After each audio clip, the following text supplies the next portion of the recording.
Ninakaw ang matris ko, dinurog ang pagkatao ko. Habang nagpapakamatay ako sa trabaho, nagpapakasarap ang asawa ko sa kama ng iba. Baog ka, walang kwenta. Ang walang awang sumbat niya habang bitbit ang anak sa labas. Pwes, wawasakin ko ang kahariang itinayo ko para sa inyo. Babangon ako mula sa abo at babawiin ang akin. Handa na ba silang tikman ang laso ng sarili nilang kasakiman? Ninakaw ang matris ko, dinurog ang pagkatao ko.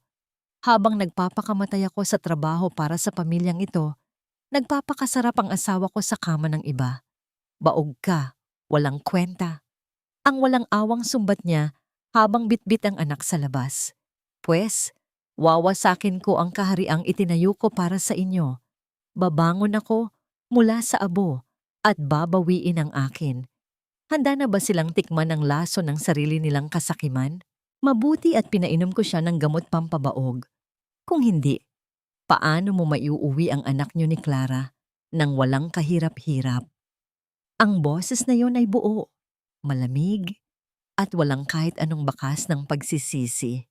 Sa loob ng kusina, halos mapatid ang hininga ni Thea. Nasa mga kamay niya pa ang piping bag, maingat na naguhugis ng mga rosas mula sa matamis na butter icing para sa cake, ng pag-angat sa posisyon ng kanyang asawang si Marco. Ang tamis ng asukal na dumikit sa kanyang mga daliri ay tila naging laso na unti-unting gumagapang sa kanyang mga ugat. Dumulas ang mabigat na tray ng cake mula sa kanyang mga kamay. Sa gitna ng gulat, mabilis na iniangat ni Thea ang kanyang tuhod upang saluhin ito. Pinigilan ang anumang ingay na maaaring magbunyag ng kanyang kinaroroonan. Walang luha na agad pumatak, ngunit ang kanyang lalamunan ay parang sinakal ng isang kamay na gawa sa yelo. Ang kanyang mga paa ay nawalan ng pakiramdam. Ang pamilyar na kusina kung saan ginugol niya ang 5 taon ng pag-ibig at pag-aaruga ay biglang naging isang madilim na kulungan. Naramdaman niya ang matalim na pagkirot ng kanyang tiyan, ang bahaging madalas niyang himasin gabi-gabi. Habang nagmamakaawa sa Diyos, nabigyan sila ng supling. Hindi pala siya pinagkaitan ng langit.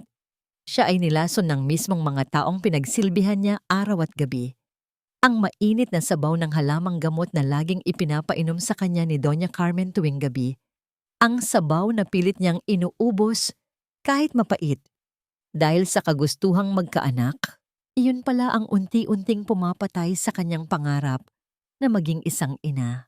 Narinig niya ang mabibigat na yabag na papalapit sa kusina. Sa isang kisap mata, humugot ng malalim na hininga si Thea.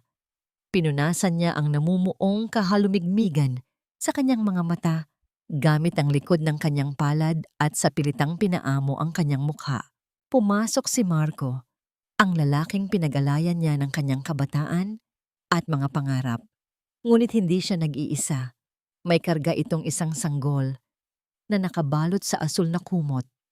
Nakasunod sa kanyang likuran si Doña Carmen, nakangiti ng napakatamis, ang nangiting minsang inakala ni Thea na kumukupkop sa kanya noong mga panahong ulila na siya at walang matakbuhan. "Hon, tingnan mo," bungad ni Marco. Ang boses ay nag-uumapaw sa pagkukunwari. "Siya yung batang sinasabi ko sa'yo mula sa ampunan. Kawawa naman.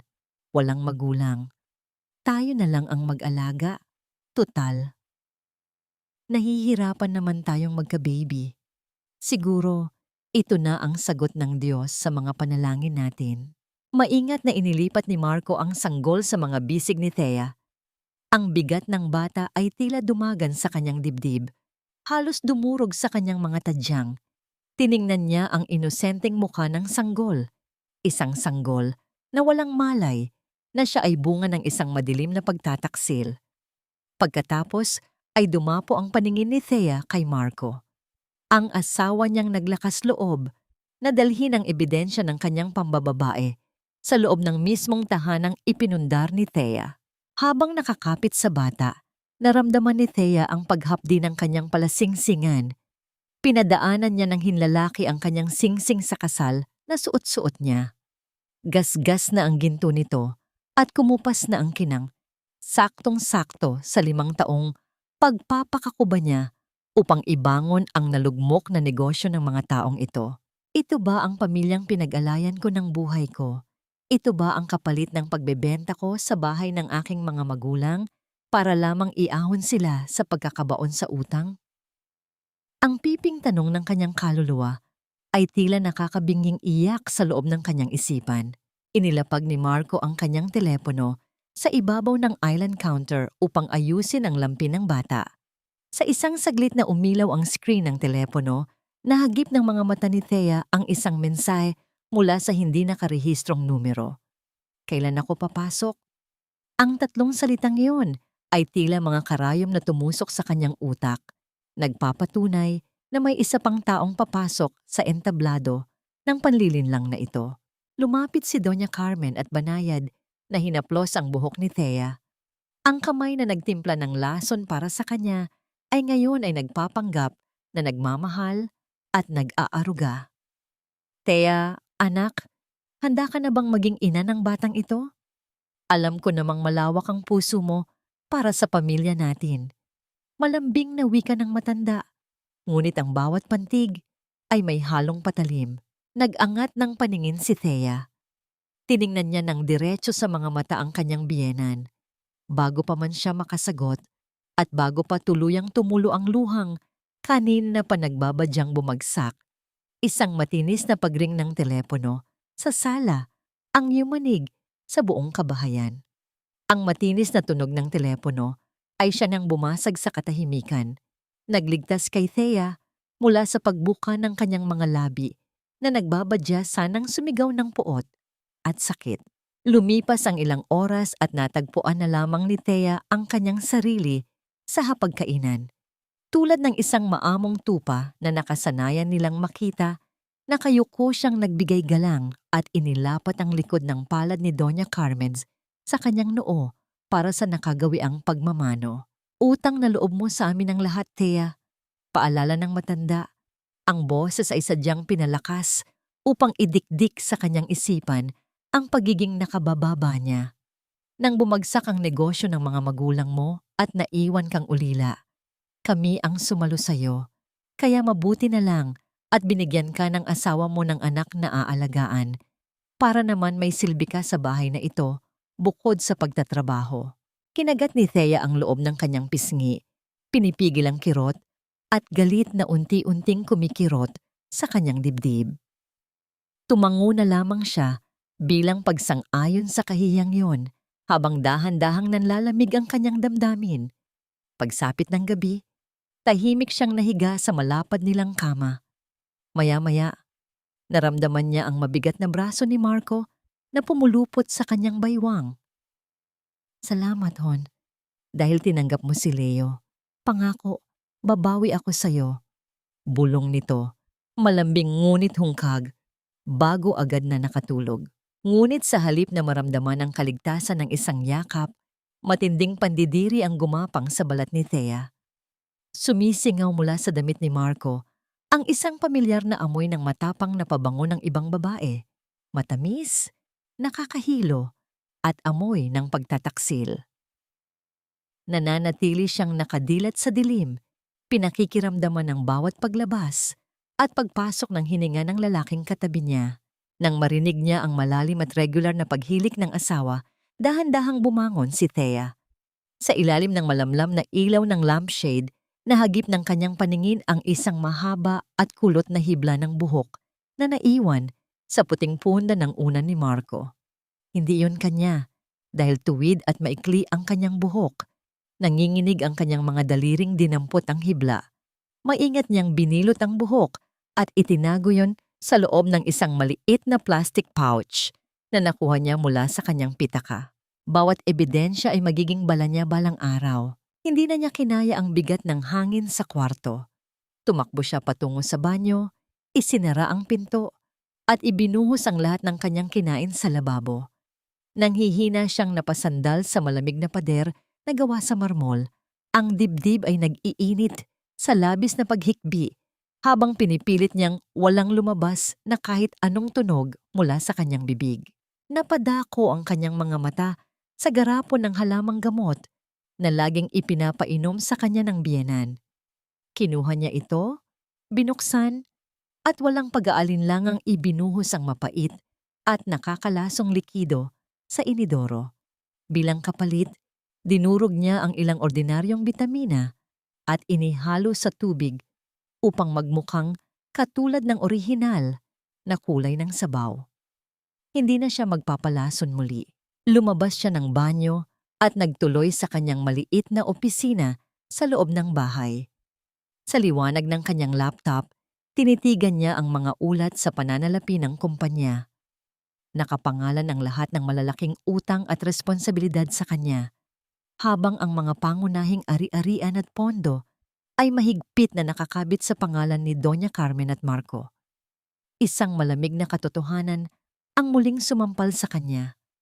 Kung lalaya siya ngayon dahil sa galit, lalabas siyang walang dalang kahit na ano at baon pa sa utang, habang ang mga hudas ay malayang magpapakasarap sa kayamanang siya mismo ang nagtayo.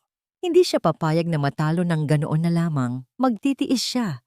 Isusuot niya ang maskara ng isang martir hanggang sa maagaw niya ang lahat ng pilit nilang ninanakaw sa kanya. Pagsapit ng 2:00 ng madaling araw, naantala ang kanyang malalim na pag-iisip nang makita niya ang paggapang ng siwang ng ilaw mula sa labas ng pasilyo.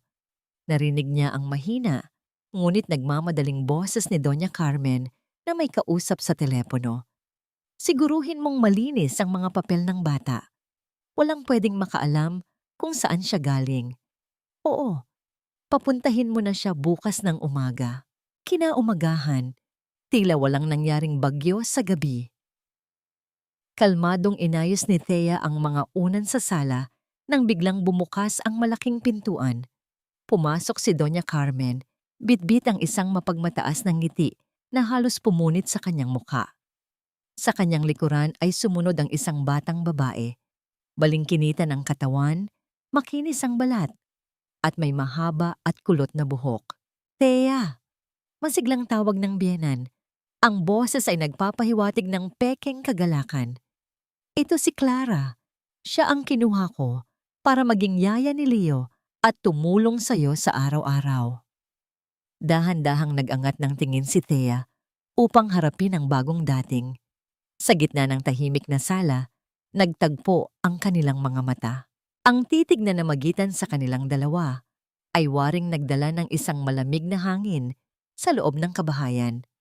Mabilis na ibinaba ni Clara ang kanyang mga mata at nagpakawala ng isang maamo, inosente, at pilit na ngiti na hindi man lang umabot sa kanyang mga mata. Sa unang araw pa lamang ng babaeng ito, sa ilalim ng kanilang bubong, naramdaman na agad ni Thea ang lason na unti-unting isinasabog nito sa bawat sulok ng bahay. Habang nag-aayos ng mga dokumento si Thea sa sala kinahaponan, nakita niyang kaswal na naglalakad si Clara mula sa kusina. Hawak ang isang baso ng malamig na tubig. Biglang kumabog ng mabilis ang dibdib ni Thea nang mapansin niya ang basong ginagamit nito, ang kanyang paboritong baso na bigay pa ng kanyang yumaong ina. Isang bagay na mahigpit niyang ipinagbabawal na gamitin ng iba. Nang mapansin ni Clara ang seryosong tingin ni Thea, huminto ito at umarte na tila nagugulat. Ay, bawal po ba ito, Ma'am Thea? Pabebe at halos nag-uuyam na tanong ni Clara habang pilit na pinipigilan ang pagngisi. Uhaw na uhaw po kasi ako sa pag-aalaga kay Baby Leo. At ito lang ang nakita kong malinis na baso sa estante.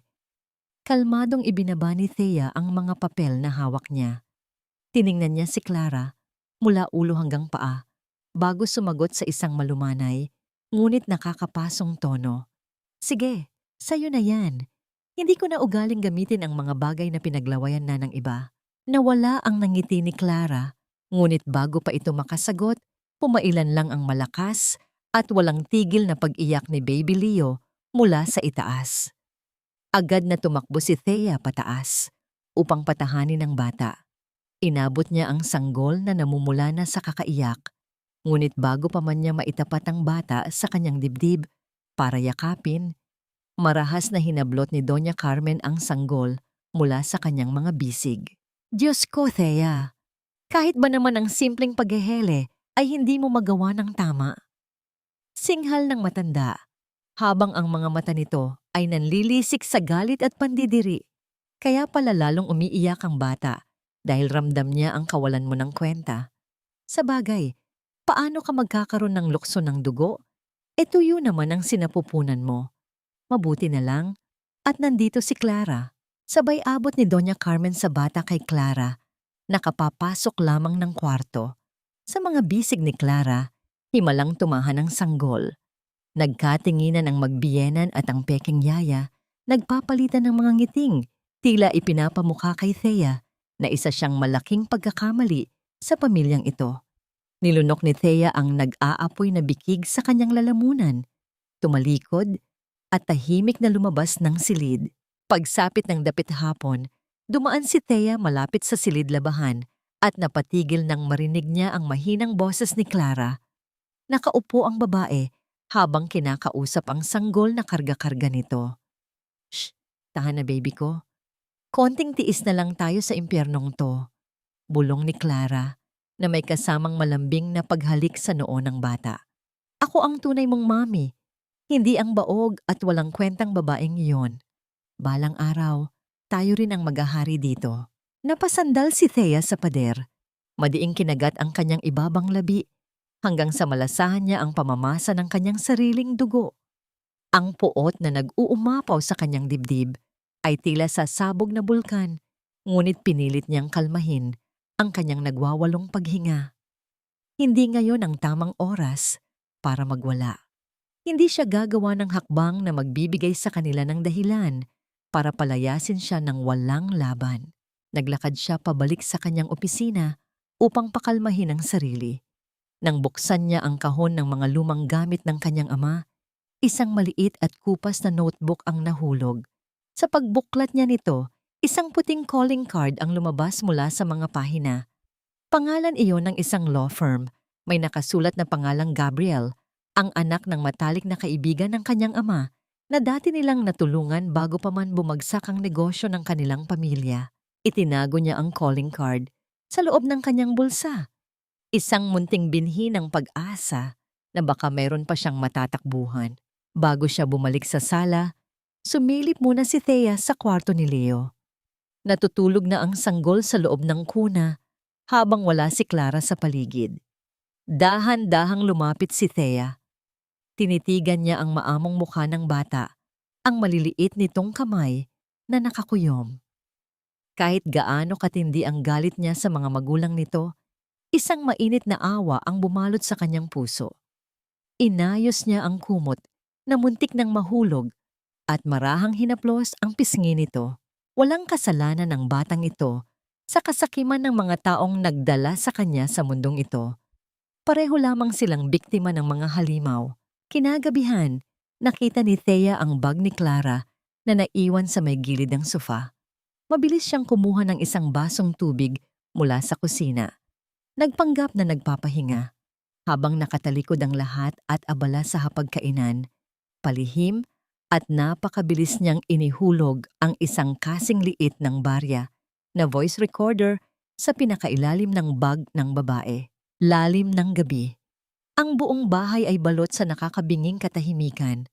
Nakaupo si Thea sa dilim ng kanyang opisina, nakasaksak ang earphones sa kanyang tenga, nakikinig sa mga ni-record na tunog mula sa kwarto ni Clara. Napapikit siya nang mariin nang marinig niya ang kaluskos ng mga kumot, kasunod ang malalalim at naghahabol na paghinga. At pagkatapos, ang pamilyar na boses ng lalaking pinangakuan niya sa harap ng altar. Konting tiis na lang, mahal. Ang naglalambing at paos na boses ni Marco ay parang patalim na pinilipit sa loob ng dibdib ni Thea. Nakuha na natin ang anak natin. Kukunin ko rin ang kumpanya sa babaeng yan. At pagkatapos, itatapon na natin siya. Kukunin ko rin. Kukunin ko rin. Ang mga salitang yon ay patuloy na umaalingaw-ngaw sa kanyang isipan, paikot-ikot, nakakabaliw. Sa isang tagong kapihan na paborito ng kanyang yumaong ama, nakaupo si Thea sa pinakasulok na bahagi. Sa labas ng salamin, ang mga patak ng ulan ay gumuhit ng mga luha sa bintana. Tila nakikidalamhati sa naglalatang na sakit sa kanyang dibdib. Pinaglaruan ng kanyang nanginginig na mga daliri ang puting calling card na lukot-lukot na dahil sa higpit ng kanyang hawak. Isang lalaki ang huminto sa harap ng kanyang mesa. Matangkad, nakasuot ng maayos na navy blue suit at may mga matang nagtataglay ng nakakapanatag na lalim. Umupo ito sa tapat niya at nagpakawala ng isang magalang na ngiti. Ang hangin sa paligid nito ay may dalang amoy ng mga lumang libro at preskong mint, isang amoy ng kaligtasan. Thea, ako si Gabriel, malumanay na pagpapakilala ng lalaki. Pasensya na kung inabot ng ilang taon bago tayo nagkita. Ang papa mo ang sumagip sa pamilya namin nung mga panahong muntik na kaming mawala ng tahanan. Ngayon, nandito ako para ibalik ang utang na loob na yon. Nang marinig ang pangalan ng kanyang ama, hindi na napigilan ni Thea ang pagguho ng kanyang matibay na pader. Sa mahinang boses na madalas putulin ng kanyang paghikbi, isinalaysay niya ang lahat. Ang pagkalason, ang pekeng pag-ampon kay Leo, ang mga salitang narinig niya mula sa kanyang asawa, at ang panlilinlang na nagaganap sa mismong loob ng kanyang pamamahay. Sa buong oras na nagsasalita siya, hindi siya pinutol ni Gabriel. Hindi rin ito nagpakita ng awa na nakakababa ng pagkatao, kundi isang matibay at seryosong pakikinig.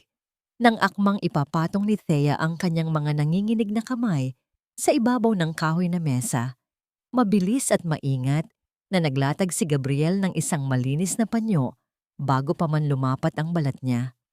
Isang simpleng kilos, ngunit nagdala ito ng mainit na alon sa puso ni Thea. Sa loob ng 5 taon, ngayon lamang ulit siya nakaramdam na siya ay iginagalang at iniingatan bilang isang tao, hindi bilang isang makinang tagagawa ng pera. Marahang itinulak ni Gabriel ang isang umuusok na tasa ng chamomile tea palapit kay Thea. Hindi ka na nag-iisa ngayon, Thea. Wika niya, ang boses ay puno ng kasiguruhan na waring naging angkla sa gitna ng bagyo ng buhay ni Thea. Ngunit kailangan nating maging matalino. Huwag mong ipapahalata na alam mo na ang totoo. Gusto nilang angkinin ang kumpanya, kaya kailangan nating unahan sila. Ipinaliwanag ni Gabriel ang mga susunod na hakbang. Kailangan ni Thea ng matibay na ebidensyang medikal tungkol sa nilalasong sabaw na ipinapainom sa kanya. Kailangan din nilang ilipat ang mga pangunahing pondo at ari-arian ng kumpanya nang hindi napapansin ni Marco, gamit ang mga lihim na legal na proseso. Bawat salita ng abogado ay tila nagbigay ng bagong baluti sa sugatang kaluluwa ni Thea. Nang tumayo siya upang magpaalam, wala na ang bakas ng takot sa kanyang mga mata. Ang naiwan ay ang matalim na paninindigan ng isang reyna na handang bawiin ang kanyang kaharian. Habang naglalakad si Thea palabas, naiwan si Gabriel sa mesa. Mula sa kanyang silyado at itim na briefcase, inilabas niya ang isang brown envelope na kabibigay lamang ng kanyang pribadong investigador noong nakaraang gabi. Tinitigan niya ang mga litrato at bank statements na nakalakip doon. Napakunot ang kanyang noo. Mukhang hindi lang sa negosyo na lubog si Marco.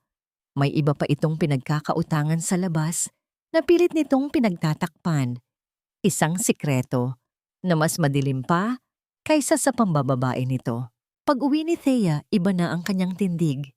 Hindi na siya ang maamong asawa na laging nakayuko sa presensya ng mga halimaw sa kanyang bahay.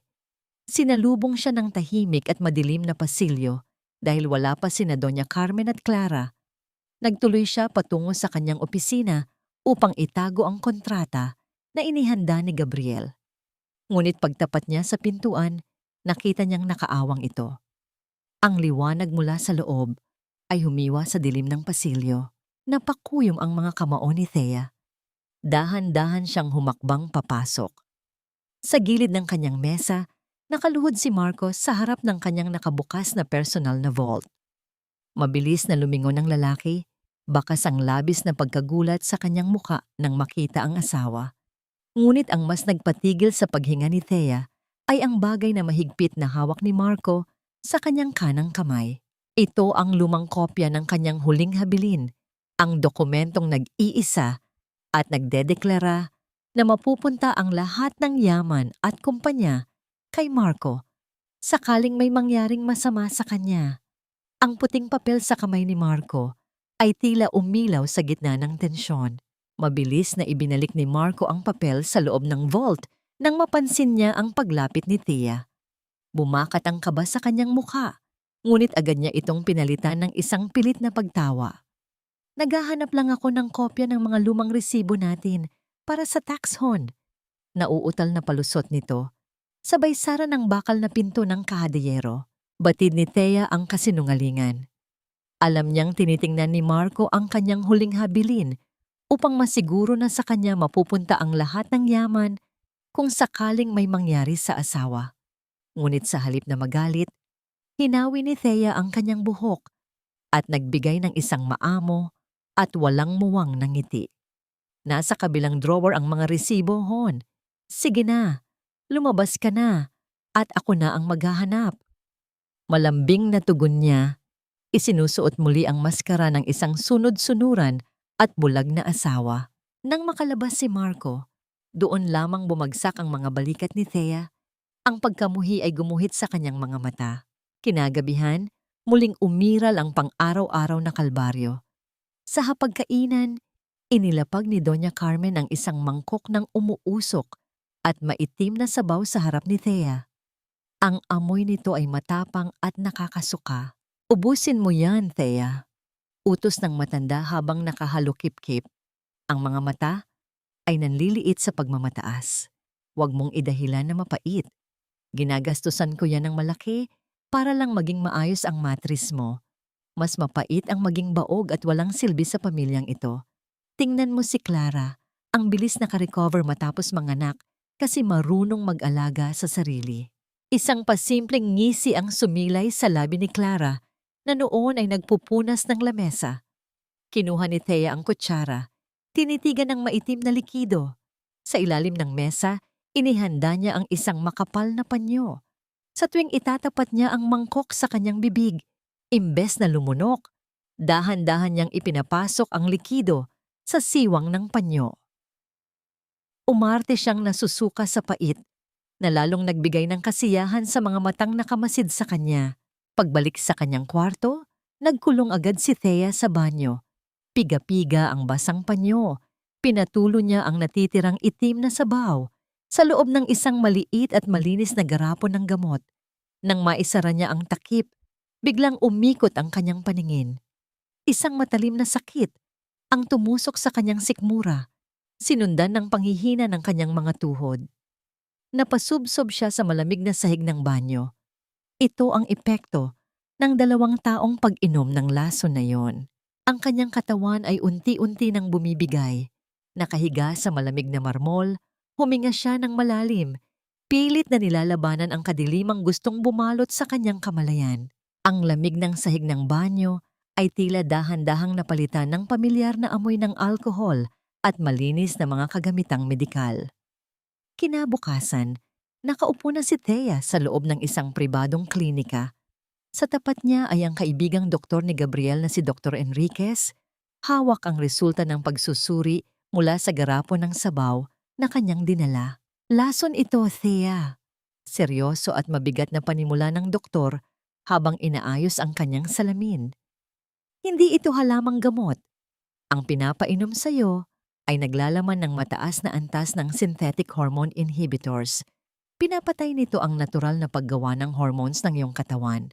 Kaya ka nakakaranas ng matinding kalungkutan, pagkahilo, at kawalan ng kakayahang magbuntis. Kung itinuloy mo pa ito ng ilang buwan, maaari itong magdulot ng tuluyang pagkasira ng iyong atay. Parang gumuho ang mundo ni Thea. Kahit alam na niya ang totoo, iba pa rin ang bigat kapag narinig na itong kinukumpirma ng siyensya. Ang pamilyang tinuring niyang kadugo ay sadyang pinapatay siya ng paunti-unti. Bago pa siya makapagsalita, kumunot ang noo ni Dr. Enriquez habang nakatingin sa screen ng computer. May isa pa akong napansin, Thea. Sinubukan kong silipin ang lumang medical history mo rito sa ospital para ikumpara ang lab results mo dati. Ngunit kakaiba. 3 taon na ang nakararaan, may 1 taong nag-access sa system at sadyang binura ang malaking bahagi ng iyong medical records. Mayroon ka bang dating sakit na inilihim ng pamilya mo sa'yo? Isang malamig na kilabot ang gumapang sa batok ni Thea. 3 taon na ang nakararaan. Iyon ang panahong na-confine siya dahil sa labis na pagkapagod sa pagliligtas ng kumpanya. Sino ang may kakayahang magpabura ng kanyang records at ano ang pilit nilang itinatago? Paglabas ng ospital, hindi na kinaya ni Thea na umuwi agad. Natagpuan niya ang kanyang sarili na nakaupo sa isang tahimik at maliit na parke. Ang mga dahon ng puno ay sumasayaw sa ihip ng hangin, ngunit sa loob niya ay may nag-aalab na bagyo. Ibinaon niya ang kanyang mukha sa kanyang mga palad. Nanginig ang kanyang mga balikat, kasabay ng pagtulo ng mga luhang puno ng hinagpis, galit at labis na pagod. Wala siyang ginawa kundi magmahal, ngunit sinuklian siya ng kamatayan at panlilinlang. Naramdaman niya ang mga yabag na papalapit, huminto sa kanyang gilid. Hindi nagtanong, hindi nang himasok. Tahimik na umupo si Gabriel sa kabilang dulo ng upuang kahoy. Wala itong sinabing kahit na ano, upang patahanin siya, dahil alam nitong kailangan niyang ilabas ang lahat ng lason sa kanyang dibdib. Nang mapansin ni Gabriel na nanginginig si Thea sa lamig ng hapon, hinubad nito ang kanyang makapal na suit jacket at marahang ipinatong sa mga balikat ni Thea. Ikinulong ni Thea ang kanyang sarili sa init ng binalabal na jacket. Napakapit ng mahigpit ang kanyang mga daliri sa tela nito. Sa gitna ng kanyang pagluha, nalanghap niya ang amoy ng lumang papel at preskong mint mula sa damit. Isang pamilyar na amoy ng kaligtasan at kapayapaan. Sa kauna-unahang pagkakataon, mula nang magsimula ang bangungot niya, nakaramdam siya ng isang munting pahinga. Walang malisya, walang hinihinging kapalit, tanging dalisay na pag-aalaga lamang mula sa isang taong naniniwala sa kanyang halaga. Gabi na nang makauwi si Thea sa kanilang bahay. Madilim na ang buong paligid at inaasahan niyang tulog na ang lahat. Habang naglalakad siya sa pasilyo patungo sa kusina upang kumuha ng tubig, napansin niya ang patay-sinding ilaw mula sa refrigerator. Sumilip siya mula sa gilid ng pinto. Nakatayo si Clara sa harap ng counter, nakatalikod. Nakapatong sa mesa ang isang bote ng gatas para kay Baby Leo. Mula sa kanyang bulsa, naglabas si Clara ng isang maliit na lalagyan na may lamang puting pulbos. May kaba at pagmamadaling ibinuhos ng babae ang nasabing pulbos sa loob ng bote ng sanggol. Ang paulit-ulit na pagtama ng metal na kutsara sa gilid ng baso habang hinahalo nito ang gatas ay lumikha ng isang nakakakilabot na himig sa loob ng tahimik na kusina. Hindi nakakilos si Thea. Sa isang iglap, tila nag-freeze ang lahat ng kanyang pandama. Ang tanawin sa kanyang harapan ay nagtulak sa kanyang pag-iisip sa pinakamasamang posibleng senaryo. Sinasaktan ni Clara si Leo. Ang nakakabinging tunog ng kutsara na tumatama sa baso ay tila martilyo na nagpapalo sa kanyang ulo, nag-uudyok sa kanya na kumilos. Nang akmang kukunin ni Clara ang bote upang ipainom kay Leo, mabilis na lumabas si Thea mula sa pinagtataguan at marahas na hinablot ang bote ng gatas. Nagulat si Clara at sa paghila ni Thea, nahulog at nabasag ang bote sa sahig. Tumilapon ang puting pulbos kasama ang gatas at kumalat sa sahig. "Anong ginagawa mo, Thea?" Sigaw ni Clara. Ang muka ay namumula sa galit at gulat. "Baliw ka ba? Gatas iyon ni Leo, bakit mo ginawa yan? Sinisiraan mo ba ang bata?" Bago pa man makasagot si Thea, pumasok si Doña Carmen sa kusina, nakasuot ng pajama at nagtataka sa ingay. Nakita niya ang basag na bote ng gatas at ang kumalat na pulbos sa sahig. Sa isang iglap, nagbago ang kanyang mukha. Mula sa pagtataka, ay naging isang matinding galit. "Thea!" Sigaw ng matanda. Ang kanyang boses ay naglilikha ng alingawngaw sa buong kusina. "Anong ginagawa mo sa anak ko? Ito na ba ang paghihiganti mo dahil sa pagkadisgrasya mo sa pagiging ina?" Kaya pati inosenteng bata ay sisirain mo. Isang malakas na sampal ang lumapag sa pisngi ni Thea. Uminit ang kanyang mukha at ang lasa ng sarili niyang dugo ay muling pumuno sa kanyang bibig. Nagpantig ang kanyang tenga. Ngunit imbes na labanan, nanatili siyang tahimik, ang mga mata ay nakapako kay Clara. Ang ngisi sa labi ni Clara ay hindi maitatago, tila nagtatagumpay sa kanyang panlilinlang. Batid ni Thea na hindi basta-basta ang pulbos na inilalagay nito sa gatas ni Leo. Hindi lang yon basta gamot pampatulog. Hindi niya pwedeng pabayaan ang inosenteng bata. Hinanap niya ang tingin ni Doña Carmen. Ang mga mata ay nanunumbat sa pagtataksil ng matanda. Ngunit ang biyanan ay nagbingi-bingihan sa mga matang yon, tila bulag sa tunay na kasamaan. Sa halip na ipaliwanag ang sarili, nilunok ni Thea ang lahat ng galit at sakit. Tumalikod siya at tumungo sa silid ni Leo. Nanginginig ang kanyang mga kamay habang maingat niyang kinuha ang natutulog na sanggol mula sa kuna nito. Nang kargahin niya si Leo, lalong bumigat ang kanyang dibdib sa bigat ng bata at ng bigat ng responsibilidad na gumulo sa kanyang buhay. "Ma'am, anong ginagawa niyo?" tanong ni Clara na kasunod niya. Naku, ayaw ni Doña Carmen na dinidisturbo si Leo kapag tulog. Simula ngayon, kalmadong wika ni Thea. Ang boses ay matigas, ngunit malumanay. Ako ang mag-aalaga sa kanya. Hindi ako papayag na saktan mo ang inosenteng bata na ito, Clara. Sa buong gabing iyon, hindi na nakabalik si Thea sa kanyang kwarto. Buong gabi siyang nagbantay kay Leo. Ang bata ay may bahagyang lagnat. Paulit-ulit siyang bumangon upang punasan ang mainit na noo ni Leo. Habang hinahaplos niya ang pisngi ng bata, may isang luha ang pumatak mula sa kanyang mga mata. Sa kabila ng galit niya kay Marco at Clara, at sa kabila ng sakit na nararamdaman niya sa puso, hindi niya kayang pabayaan ang batang walang kasalanan. Inosente si Leo. Biktima lang din siya sa maruming larong ito. Marahang kinantahan ni Thea si Leo ng isang lumang awit na madalas kantahin ng kanyang yumaong ina. Ang kanyang boses ay mahina, ngunit puno ng pagmamahal.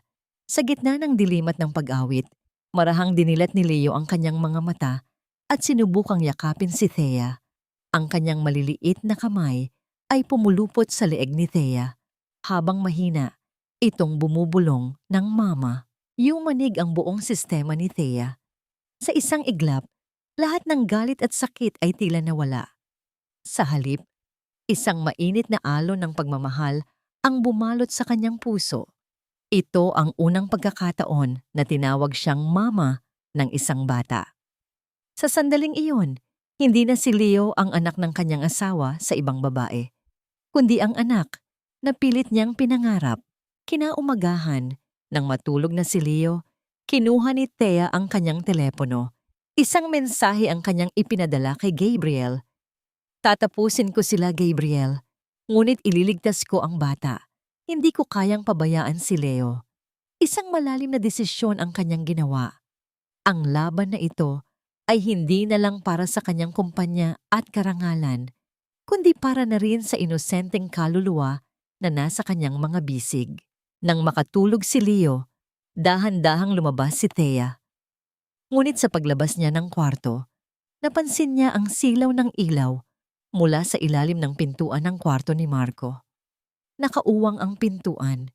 Sumilip si Thea at nanlaki ang kanyang mga mata. Nakatalikod si Clara, maingat na inilalabas mula sa wallet ni Marco ang isang itim na card na may logo ng isang mamahaling bangko. Mabilis itong ibinalik ni Clara sa sarili niyang bulsa. Pagkatapos ay umalis na ito ng kwarto ni Marco. Napabalik si Thea sa kanyang kinatatayuan, gulat na gulat. Ano ang ginagawa ni Clara sa kwarto ni Marco? At ano ang itim na card na kinuha nito? Kinabukasan, habang sinusuri ni Thea ang mga bank statement ng kumpanya, napansin niya ang isang malaking halaga na nawawala. 5 milyong peso ang inilipat mula sa emergency fund ng kumpanya patungo sa isang personal na account na nakapangalan sa future project. Ngunit ang mas nakakagulat, Nang ipasuri niya kay Gabriel ang account, lumabas na ang future project ay isang peking pangalan at ang tunay na nagmamay-ari ng account ay si Clara. Ang 5 milyong peso na yon ay tila apoy na nagpaalab sa galit ni Thea.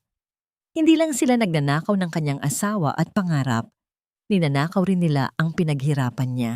Sa ilalim ng takip silim, ang dating preskong simoy ng hangin sa labas ng opisina ay tila nagtataglay na ng bahid ng hamog, isang anino ng malamig na katotohanan na unti-unting bumabalot sa buhay ni Thea.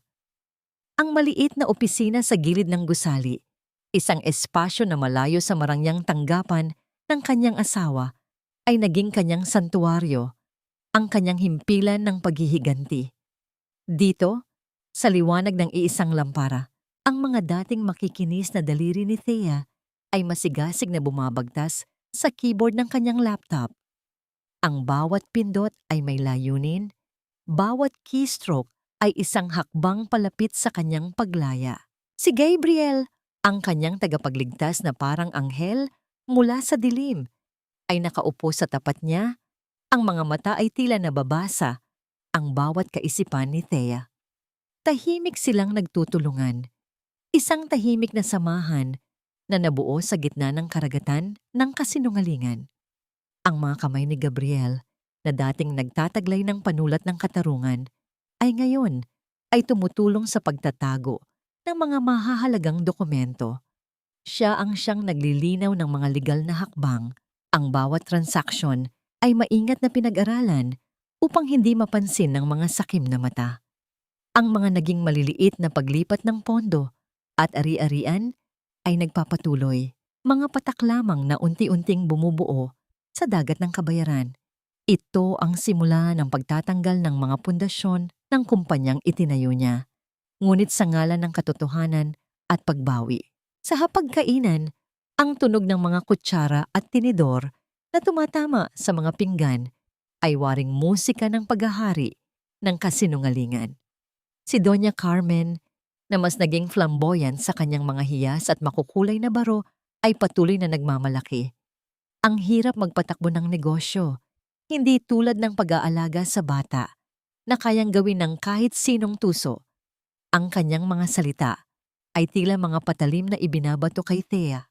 Minsan, sa gitna ng pagmamalaki ni Doña Carmen, itatanong niya kay Thea, "Naiinggit ka ba, Thea? Naiinggit ka ba sa akin na mayroon akong Marco, may anak, at may kayamanan?" Si Clara naman, na tila naging paboritong yaya ni Leo, ay hindi na nagtatago ng kanyang pagmamataas. Ang kanyang mga mata ay madalas na nagtatagpo ng tingin kay Marco.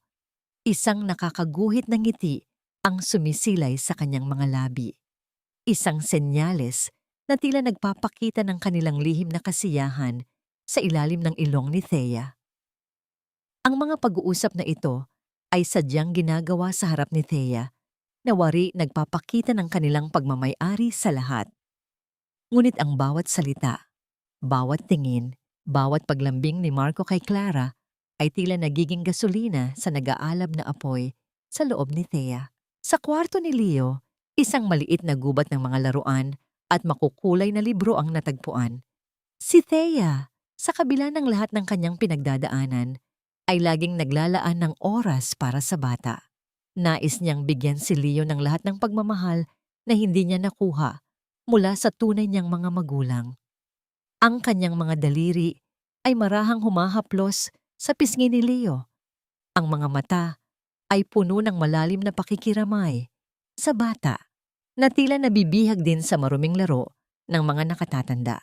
Nais niyang protektahan si Leo mula sa mundo ng kasakiman at panlilinlang na kanyang kinagisnan.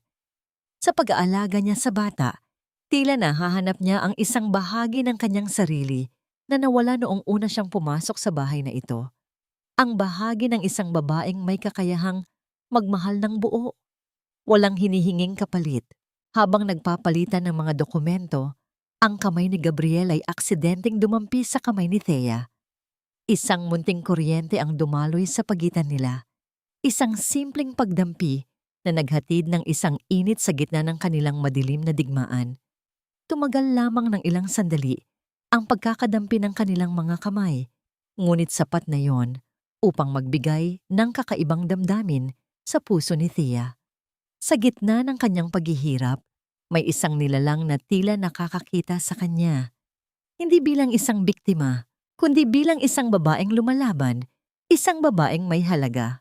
Ngunit ang kapayapaan ay panandalian lamang. Sa dulo ng gabi, nang nakauwi na si Marco mula sa kanyang pagbibisita, isang maliit na kahon na may pulang laso ang kanyang inabot kay Clara. Isang regalo. Ang kilos na ito, na nakita ni Thea mula sa gilid ng kanilang silid-tulugan, ay tila isang malaking bato na bumagsak sa kanyang dibdib. Hindi niya alam kung ano ang laman ng kahon na iyon, ngunit alam niyang hindi ito para sa kanya. Sa gitna ng lahat ng ito, isang hindi inaasahang pangyayari ang naghatid ng bagong misteryo. Isang tawag ang natanggap ni Thea mula sa isang hindi kilalang numero. Hindi niya sinagot, ngunit ang pag-aalala ay naiwan sa kanya. Sino ang tumatawag at bakit sila tumatawag sa kanya sa ganitong mga oras? Ang pagdududa ay nagsimulang kumalat sa kanyang isipan, isang paalala na ang kanilang laro ay hindi pa tapos at marami pa silang kailangang harapin. Ang dilim sa labas ng bintana ng opisina ni Thea ay tila bumabalot sa kanyang puso, ngunit sa loob, isang bagong uri ng liwanag ang nagsisimulang umusbong, ang liwanag ng determinasyon. Ang dating malumanay na Thea, ang babaeng inakala ng lahat na mahina at manhid, ay unti-unting nagiging isang anino. Isang arkitekto ng kapalaran na tahimik na nagtatayo ng kanyang kuta sa likod ng mga pader ng kasinungalingan. Hindi na siya ang simpleng asawa na nalilito sa dami ng sakit. Ngayon, siya ang manlalaro at alam niya kung paano maglaro para manalo. Ang kanyang unang hakbang ay ang pagpapakilala ng mga anino sa loob mismo ng kanilang marangyang tahanan, gamit ang kanyang kaalaman sa pagiging malapit sa mga empleyado na dating pinagkatiwalaan niya. Nagpakabit si Thea ng mga maliliit na kamera, mga mata na hindi napapansin, nakatago sa mga makukulay na bulaklak na nakahanay sa pasilyo, sa mga balat ng libro sa aparador, maging sa mga dekorasyon sa kanyang sariling opisina. Ang mga kamera na ito ang kanyang mga tapat na saksi, ang mga maghahatid ng katotohanan sa tamang panahon. Bawat kilos, bawat salita, bawat pagpapalitan ng tingin sa pagitan ni Marco, Doña Carmen at Clara ay maingat na naitala. Ginagawang formal na ebidensya ang kanilang mga kasalanan. Ito ay hindi lamang pagbabantay, ito ay pagkuha ng mga susi sa pagkakulong sa kanilang sariling mga kasalanan. Sa kabilang banda, hindi rin nakakalimutan ni Thea ang kanyang tungkulin bilang manlalaro sa mundo ng negosyo. Sa tuwing may pagkakataon, pumupunta siya sa bangko, hindi na humihingi ng paumanhin o nagpapakumbaba. Sa halip, tahimik siyang humihingi ng mga bank statement, kopya ng mga kontrata, mga dokumento ng paglilipat ng pondo. Ang bawat piraso ng papel na ito ay tila isang piraso ng puzzle na kanyang binubuo upang sa huli ay mabuo ang larawan ng kanilang pandarambong. Ang kanyang mga kilos ay nagiging mas direkta, mas organisado. Ito ang kanyang paraan ng pagharap sa kanila sa sarili nilang larangan. Sa kanyang paglalakbay, isang munting sakripisyo ang hindi niya maiiwasan. Si Leo, ang batang naging sentro ng kanyang pag-aalaga at pagmamahal, ay nagkasakit. Ang lagnat nito ay hindi ordinaryo. Tila mas mataas pa kaysa sa normal na init ng katawan ng isang bata. Buong magdamag na hindi natulog si Thea. Umupo siya sa tabi ng kuna ni Leo, pinunasan ng noo nito ng basang pamunas at kinantahan ng mga awiting nagbibigay ng pag-asa. Sa mga sandaling iyon, nakalimutan niya ang galit at ang pagnanais na maghiganti. Ang tanging nasa isip niya ay ang kaligtasan ng inosenteng bata. Habang ginagawa ito, lalong nabubuo sa kanyang dibdib ang alab ng pagprotekta, hindi lamang sa sarili, kundi pati na rin sa batang walang kalaban-laban. Ito ang nagpapainit sa apoy ng kanyang paghihiganti, hindi para sa sarili, kundi para sa katarungan ng iba. Samantala, sa panig ni Doña Carmen, tila patuloy ang kanyang pagpapanggap. Sa kanyang malumanay at nagmamalasakit na tinig, nagmando siya sa kanyang mga tauhan, siguraduhin ninyong walang makakaalam ng tungkol sa mga pekeng papeles na ginawa natin para kay Leo. At kung magkakaroon man ng anumang problema, ipagkait ninyo lahat. Ang pamilya natin ay dapat manatiling malinis sa mata ng publiko. Ang mga salitang ito, habang meron pang bahid ng pagmamalasakit, ay nagtatago ng mas malalim na agenda, ang paglilinis ng bakas at pagbubura ng anumang pahiwatig ng kanilang kasalanan. Ang mga katulong niya ay tila mga tau-tauhan lamang na walang ibang magawa kundi sumunod sa utos, kahit na ang mga utos na yon ay labag sa kanilang kalooban. Sa gitna ng lahat ng ito, isang munting bagay ang nakita ni Thea habang inaayos niya ang kwarto ni Leo. Sa ilalim ng kuna ng bata, may nakatago na isang maliit na kahon. Sa loob nito ay mga lumang larawan ng isang batang babae na kasama ang isang lalaking may malungkot na ngiti. May mga liham din doon na may nakasulat na "Mahal ko" sa pirma ng babae na sinusundan ng pangalan ng lalaki. Ito ay tila isang hiwalay na kwento, isang hiwalay na misteryo na nabubuhay sa loob ng kanilang marangyang tahanan. Hindi niya alam kung sino ang babae sa larawan o kung ano ang relasyon nito kay Clara, ngunit ang kanyang pagiging mausisa ay tila may naamoy na isa pang posibilidad na hindi lahat ng nasa likod ng kurtina ay tulad ng inaakala niya. Ang mga piraso ng puzzle ay unti-unting nahuhulog sa kanilang lugar. Ang mga anino sa likod ng pinta ay tila nagkakaroon na ng anyo at si Thea ay handang harapin ang lahat ng ito. Sa labas ng marangyang pader ng kanilang tahanan, isang malawak na gusali ang bumabalot sa pangalan ng isang kilalang kumpanya. Sa unang tingin, ang lahat ay tila maayos, ngunit sa ilalim ng makinang nasalamin at makintab na gusali, isang malalim na bitak ang unti-unting lumalaki. Ang mga empleyado, ang mga taong bumubuo sa puso ng kumpanya, ay nagsimulang makaramdam ng kakaiba. Ang dating pagkakaisa, ang dating paggalang sa isa't isa, ay dahan-dahang naglalaho, napapalitan ng bulungan at duda. Ang utos ay nanggaling kay Thea, ngunit ang bigat nito ay parang mga bato na itinapon sa gitna ng tahimik na lawa. Magbibigay tayo ng notice of termination sa mga empleyado na hindi direktang nagtatrabaho para sa board, lalo na yung mga matagal nang konektado kay Marco at sa kanyang ama. Bulong niya kay Gabriel, ang kanyang tinig ay may bahid ng pagsisisi, ngunit puno ng determinasyon. Ito ay hindi personal na galit, kundi isang madiskarteng galaw. Ang pagtanggal sa mga matatapat na tauhan ni Marco ay parang pagputol sa mga ugat na nagbibigay buhay sa kanyang imperyo. Ang bawat paalis na empleyado ay nag-iwan ng bakas ng alinlangan sa kanilang mga kasamahan. Ang mga tanong ay nagsimulang umikot sa mga pasilyo. Bakit sila tinatanggal? Ano ang nangyayari sa kumpanya?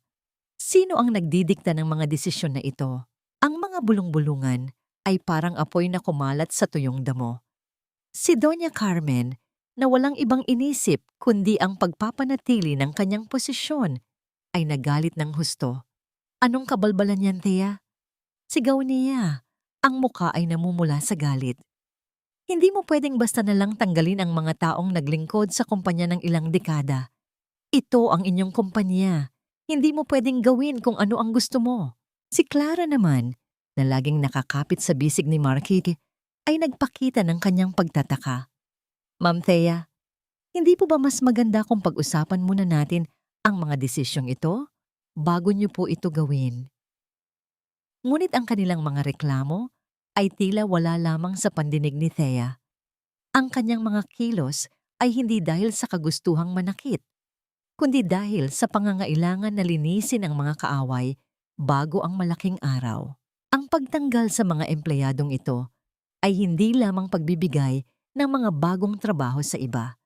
kundi isang pagpapahina sa mga pundasyon ng kanilang paghahari. Habang patuloy ang gulo sa loob ng kumpanya, ang dating mapagkumbaba at sunod-sunuran na si Thea ay nagsimulang magpakita ng kakaibang tapang. Sa isang pagkakataon, sa gitna ng isang pagtitipon ng mga shareholders, napilit na inorganisa ni Doña Carmen upang ipakita ang kanilang pagkakaisa. Si Thea, na dating tahimik na nanonood, ay naglakas loob na magsalita. Mayroon akong napansing mga irregularities sa ating financial statements, lalo na sa mga transaksyon na may kinalaman sa mga bagong proyekto. Wika niya, ang kanyang tinig ay hindi nanginginig. Ang mga salitang ito ay parang kidlat na tumama sa ulo ng lahat, lalo na kay Marco at Doña Carmen na pilit na nagpapasok ng mga malalaking utang sa kumpanya sa pamamagitan ng mga pekeng kontrata. Si Marco, na pilit na nagpapakita ng kanyang kapangyarihan bilang CEO, ay agad na sumagot, "Anong ibig mong sabihin, Thea? Hindi mo kailangang mag-alala sa mga bagay na hindi mo naiintindihan." Ngunit sa likod ng kanyang mga salita, bakas ang bahid ng takot. Sa kabila ng lahat ng ito, ang pinakatatag na sandali ay nang makita ni Thea ang pagdaan ng isang matandang babae sa gitna ng mga nagtatrabaho sa labas. Siya ay isang dating katulong sa kanilang tahanan, isang taong nakakakilala sa tunay na Thea. Nang magtama ang kanilang mga mata, nagbigay ng isang maliit ngunit makahulugang ngiti ang matanda. Isang ngiti na tila nagpapatibay ng loob ni Thea, isang pasasalamat sa kabila ng lahat ng pagbabago. Ito ang mga maliliit na detalye, ang mga hindi inaasahang pagkilala sa kanyang kabutihan na nagbibigay lakas kay Thea na ipagpatuloy ang kanyang laban. Ang kabutihan, kahit minsan ay natatabunan ng kasamaan, ay hindi kailanman nawawala. Sa kanyang pribadong pagpupulong kay Gabriel, habang pinag-aaralan ang mga bagong ebidensya, may isang kakaibang bagay na nakakuha ng pansin ni Thea. Napansin niya ang isang piraso ng diary ni Clara na aksidenteng nahulog sa sahig. Nang ito ay kanyang basahin, may pangalan ng isang lalaki na hindi si Marco ang nakasulat. Isang lalaking tila may mahalagang papel sa buhay ni Clara. Si Thea ay napaisip. Hindi kaya si Clara, tulad nila Marco at Doña Carmen, ay may sariling lihim na dinadala? Hindi kaya mayroon ding bahagi si Clara na maaring gamitin upang lalong mapiit ang kanyang mga kasamaan. Ang misteryong ito ay tila isang bagong hamon para kay Thea, isang bagong paraan upang unti-unting sirain ang pagkakaisa ng mga taong nanakit sa kanya. Sa gitna ng mainit na gulo na kanyang sinisimulan, habang si Thea ay tahimik na nagmamasid sa pagguho ng mga pader ng kasinungalingan, isang bagong piraso ng misteryo ang napadpad sa kanyang mga kamay. Ang maliit na piraso ng diary ni Clara na aksidenteng natagpuan niya sa kwarto ni Leo ay parang isang nakabukas na bintana sa isang mundong hindi niya inaasahan. Ang mga salitang nakasulat doon, ang mga liham na puno ng pagmamahal sa isang hindi kilalang lalaki, ay nagpatindig sa balahibo ni Thea. Hindi lang pala si Marco at Doña Carmen ang may mga lihim. Tila si Clara, ang babaeng tila simpleng yaya lamang, ay may sariling kwento ng pag-ibig na itinago. Pinagmasdan ni Thea si Clara sa kanyang mga pang-araw-araw na gawain. Ang dating tila inosente at sunod-sunuran na itsura ng yaya ay nabalutan na ng kakaibang pag-iwas at pagmamadali. Madalas itong nakahawak sa kanyang cellphone, nagmamadaling itago ito kapag may lumalapit. Minsan, habang nag-aayos si Thea ng mga laruan ni Leo, nahulog mula sa bulsa ng jacket ni Clara ang isang bagay. Isang makintab na relo, ngunit hindi ito ang karaniwang relo na suot ni Marco. Ito ay mas bago, mas mahal, at tila may kakaibang disenyo. Pinulot ito ni Thea. Ang bigat nito sa kanyang palad ay tila nagpapahiwatig ng mas malaking halaga kaysa sa simpleng relo. Hindi niya alam kung saan ito nanggaling, ngunit ang mga detalye ay nagsimulang magkabit-kabit sa kanyang isipan. Sa kabilang banda, hindi rin ito napansin ni Doña Carmen. Ang matandang babae, na dating kayang basahin ang bawat kilos ng lahat sa kanyang paligid, ay tila nagkaroon na ng blind spot. Ang kanyang pagtuon sa pagpapatatag ng relasyon ni na Marco at Clara at ang pagpapalayas kay Thea ay tila nagbulag sa kanya sa mga maliliit na pagbabago sa paligid niya. Ang tanging ipinapakita niya kay Clara ay ang kanyang pangangailangan para sa isang tagapagmana at isang kahalili, isang pabor na tila hindi niya naisip na maaaring maging sanhi ng kanyang pagkahulog. Gayunpaman, sa mga huling araw, may napansin si Doña Carmen na kakaiba. Si Clara ay mas madalas na nawawala, mas madalas na nakikipag-usap sa telepono ng palihim. May mali, ngunit hindi niya matiyak kung ano. At si Marco naman, bagaman abala sa kanyang mga utang at sa pagmamayabang sa kumpanya, ay tila may napapansin din. Sa isang pagpupulong na kaswal na narinig ni Thea, binanggit ni Marco na kailangan niya ng malaking pera sa lalong madaling panahon. Kailangan kong bayaran ang mga taong yon sa lalong madaling panahon kung hindi ay masisira ang lahat. Ang kanyang mga salita ay puno ng pag-aalala, ngunit hindi niya binanggit kung sino ang mga taong iyon o kung anong malaking utang ang kanyang tinutukoy. Ang mga anino sa kanilang paligid ay lalong dumadami at ang bawat isa ay may kanya-kanyang lihim na dinadala. Isang gabi, sa gitna ng isang malaking charity event na inorganisa upang mapaganda ang imahe ng kanilang kumpanya, isang hindi inaasahang pangyayari ang naganap. Habang nasa entablado si Doña Carmen, ipinakikilala si Marco bilang bagong CEO at si Clara bilang kanyang special assistant na mamamahala sa mga proyekto ng kawanggawa. Isang delivery boy ang pumasok. May dala itong malaking bouquet ng mga pulang rosas. Nang ibigay ang bulaklak kay Clara, may kasama itong card. Nakasulat dito ang mga salitang nagpatindig ng balahibo ni Clara at nagpagulantang sa lahat ng naroroon. Para sa pinakamamahal kong Clara, nagmamahal David. Ang mga salitang iyon, sa gitna ng pagdiriwang ng kanilang pagmamahal, ay parang isang malakas na sampal. Si Doña Carmen ay namutla. Si Marco ay halos mahulog sa entablado. Ang lahat ng kasinungalingan, ang lahat ng pagpapanggap, ay biglang nabunyag sa harap ng lahat. Ang tanging hindi nagpakita ng pagbabago sa kanyang muka ay si Thea, na tahimik na nakaupo sa isang sulok habang pinapanood ang pagbagsak ng imperyong kanilang itinayo. Ngunit sa ilalim ng kanyang kalmadong muka, isang ngiti ang unti-unting sumilay. Ang ngiti ng isang taong nakakita ng kanyang pagkakataon. Ang mga salita sa card, para sa pinakamamahal kong Clara, nagmamahal David, ay tila bumitin sa hangin. Bawat pantig ay isang palakol na tumatama sa pinakamatibay na pader ng kumpanya. Sa gitna ng pagdiriwang, ang kaguluhan ay sumiklab.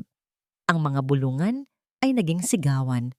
Ang paghanga ay napalitan ng pandidiri. Si Doña Carmen, na ang muka ay tila pininturahan ng kaputian, ay humawak sa dibdib, halos hindi makahinga. Si Marco naman, na noon ay nakatayo ng mayabang sa tabi ni Clara, ay biglang napaluhod. Ang kanyang pagkatao ay tila nadurog. Ngunit habang nagkakagulo ang lahat, si Thea ay nanatiling kalmado. Nakaupo siya sa pinakalayong mesa, nakatingin sa dalawang nagkakagulong mga kontrabida. Ang kanyang mga mata ay hindi nagpapakita ng galit, kundi ng isang malamig na determinasyon. Dahan-dahan niyang kinuha ang kanyang telepono. Sa isang pagpindot lamang, isang mensahe ang naipadala niya kay Gabriel. Tapos na ang lahat ng paglilipat. Handa na ako. Ang tugon ay agad. Isang simpleng sagot mula kay Gabriel na nagpatibay lalo sa kalooban ni Thea. Magkita tayo bukas ng hapon.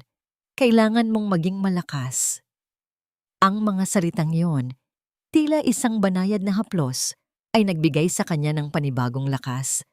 Ang kanyang laban ay hindi lamang para sa kanyang sarili, kundi para sa katarungan, para sa lahat ng naging biktima ng kasakiman.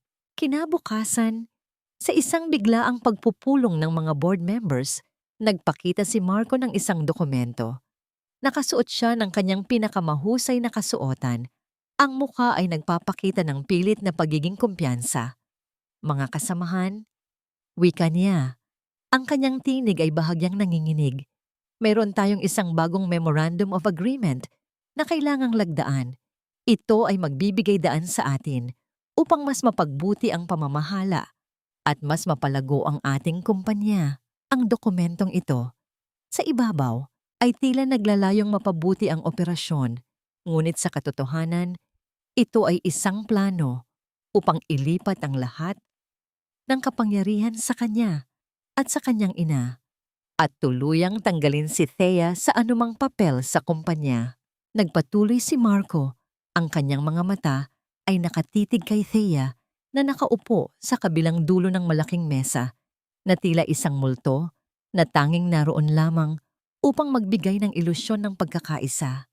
Thea, kailangan ko ang iyong lagda upang maging formal ang kasunduang ito. Inabot niya ang dokumento kay Thea. Ang kanyang mga kamay ay bahagyang nanginginig, ngunit ang kanyang ekspresyon ay nagpapahiwatig ng tagumpay. Natahimik si Thea. Ang bawat mata sa silid ay nakatingin sa kanya. Bumagsak ang lahat ng tingin sa kanyang mukha, naghihintay ng kanyang desisyon. Nakita niya ang pilit na ngiti ni Clara sa tabi ni Marco at ang mapagmataas na tingin ni Doña Carmen mula sa likuran. Tila nagbabasa siya ng 1,000 taon ng kasaysayan ng kanilang kasamaan sa bawat mukha na nakapalibot sa kanya. Sigurado ka ba, Marco? Mahinang tanong ni Thea. Ang kanyang tinig ay tila isang bulong ng hangin. Talaga bang ito ang pinakamabuting paraan? Oo, Thea. Ito na ang pinakamabuting paraan. Sagot ni Marco. Ang boses ay may pahiwatig ng pagmamadali. Para sa ikabubuti ng lahat. Marahang kinuha ni Thea ang dokumento. Tinitigan niya ito, nawari sinusuri ang bawat salita, bawat linya. Hindi niya alam kung gaano ito katagal, ngunit ang sandaling iyon ay tila walang katapusan. Pagkatapos, sa 1 kilos na hindi inaasahan ng lahat, kinuha niya ang kanyang ballpen. Ang tunog ng pagbukas ng ballpen ay tila isang napakalakas na tambol sa gitna ng katahimikan. Dahan-dahan, nilagdaan niya ang mga papeles. Ang kanyang pangalan, na dati ay simbolo ng pagkakaisa, ay ngayon ay naging tanda ng kanyang huling pagkilos. Ang mga kontrabida ay halos hindi magkasya ang kanilang mga ngiti sa kanilang mga mukha. Ang tagumpay ay tila nasa kanilang mga kamay na, ngunit sa isang iglap, nagbago ang lahat. Habang si Thea ay nakatayo, nakatingin sa kanyang nilagdaang kasunduan, isang malakas na tawag ang natanggap ni Gabriel sa kanyang telepono. Sa kanyang mukha, isang bakas ng pag-aalala ang napalitan ng isang nakakatakot na ngiti. Tumayo siya mula sa kanyang upuan at lumapit kay Thea. "Tia," sabi niya. Ang kanyang tinig ay seryoso, ngunit may pahiwatig ng tagumpay. Ang lahat ay ayos na, handa na ang lahat. Isang maliit na ngiti ang sumilay sa labi ni Thea. Ngumiti siya ng malalim, na tila isang nangiti na nakakakita ng katapusan. Bumulong siya, hindi para sa lahat, kundi para sa hangin na tila nakikinig sa kanya. "Bukas, sisimulan ko ang inyong bangungot." Ang huling tanawin ay si Thea na lumabas ng bulwagan, nag-iwan ng pagkalito at pag-aalinlangan sa mga mukha ng kanyang mga kaaway. Ang kanyang pag-alis ay tahimik, ngunit ang kanyang presensya ay nag-iwan ng isang napakalaking pangako, ang pangako ng pagbagsak ng kanilang imperyo. Ang araw ng pagdiriwang ay dumating na. Dala ang pangako ng pagbaba ng araw sa isang imperyo ng kasinungalingan. Ang hangin sa Maynila ay mabigat, hindi lamang dahil sa init, kundi dahil sa tensyon na tila nagbabadyang bumalot sa bawat sulok ng lungsod. Sa kanilang marangyang mansyon, kung saan ang bawat palamuti ay sumisigaw ng kayamanan at kapangyarihan, ang mga taong nagmamay-ari nito ay tila nakatira sa isang panaginip na malapit ng maging bangungot. Sa dressing room, isang silid na puno ng makikinang na damit at mamahaling alahas, si Doña Carmen ay nakasuot ng isang gintong gown na kasing ningning ng kanyang ambisyon, ngunit ang kanyang mga mata na karaniwang puno ng pagmamataas ay ngayon ay may bakas ng pagod. Bumaling siya kay Thea na nakatayo sa isang sulok, nakasuot ng isang simpleng pulang cocktail dress. Sa kanyang kamay, hawak ni Doña Carmen ang isang kupas na damit na tila isang basahan. Thea, ang kanyang tinig ay may halong pagbabanta at pagmamataas. Ito ang isusuot mo mamaya. Huwag kang gagawa ng eskandalo. Kailangan nating ipakita sa lahat na nagkakasundo ang pamilya. Hindi bagay sa'yo ang mga designer gown dahil masisira lang ang reputasyon ng pamilya kapag nakita kang lumantad na mukhang mayaman pero baog. Bay ambikom bambemama. Ang mga salitang iyon na karaniwang pumipilipit sa puso ni Thea ay tila nawalan na ng bisa. Ngumiti lamang si Thea, isang ngiti na tila sinungitan ng malamig na yelo. Sige po, tita. Mahinang sagot niya. Ang boses ay puno ng pagtitimpi. Ngunit sa kanyang isipan, ang simpleng pulang damit na suot niya ay mas mahalaga kaysa sa anumang designer gown. Ito ang kulay ng kanyang paghihiganti, ang kulay ng kanyang bagong pagkatao. Sa kwarto ni Marco, naroon ang karaniwang eksena ng pagmamayabang. Nakatayo si Marco sa harap ng malaking salamin, suot ang isang mamahaling tuxedo, habang si Clara, na ngayon ay tila formal na bahagi ng kanilang buhay, ay nasa kanyang tabi, nakayakap at tila nagpapakita ng kanilang pagmamahalan. Hindi nila itinago ang kanilang kilos, na tila sinasabi sa buong mundo na sila na ang maghahari. Ngunit ang dating Thea ay iiyak at magwawala. Ang bagong Thea, sa kabila ng sakit na dulot ng eksenang iyon, ay tahimik lamang na dumaan. Ang kanyang mga mata ay hindi tumingin sa kanila, kundi sa isang mas malaking layunin. Pagkatapos ng kanyang huling paghahanda, umalis si Thea sa kanilang tahanan. Hindi niya tinungo ang direksyon ng hotel kung saan gaganapin ang pagdiriwang. Sa halip, nagtungo siya sa isang pribadong opisina, isang lugar na malayo sa kanilang marangyang mundo, kung saan naghihintay ang kanyang tagapagligtas, si Gabriel. Sa silid, ang mga dokumento ay nakalapag sa mesa. Ang bawat isa ay tila isang piraso ng isang higanteng jigsaw puzzle. Inabot ni Gabriel kay Thea ang isang maliit na USB drive. Ito na ang lahat, Thea, sabi niya. Ang kanyang tinig ay puno ng pag-asa. Ang ebidensya ng pagkalason, ang mga pekeng papeles sa pag-ampon, ang bank records ni Clara, at ang audio recording ng pag-amin ni Doña Carmen. Lahat ng kailangan mo. Habang inaabot ang USB drive, ang mga kamay nila ay nagtagpo. Isang munting kuryente ang dumaloy sa kanilang pagkakadampi. Isang pagdampi na tila nagpapaalala kay Thea na hindi siya nag-iisa. Sa mga mata ni Gabriel, nakita niya ang pag-asa, ang paniniwala sa kanyang kakayahan. Bukas, magiging malaya ka na, bulong ni Gabriel, isang pangako na nagpatibay sa kanyang kalooban. Pagkatapos ng kanilang pagpupulong, hindi na bumalik si Thea sa kanilang tahanan. Nagtungo siya sa isang kilalang salon, isang lugar na malayo sa kanyang dating buhay. Sa harap ng malaking salamin, tinitigan niya ang kanyang refleksyon.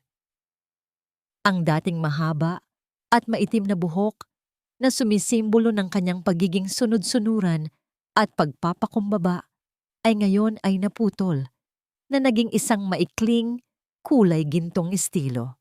Ang kanyang mukha ay nagpakita ng determinasyon na hindi niya kailanman naramdaman noon.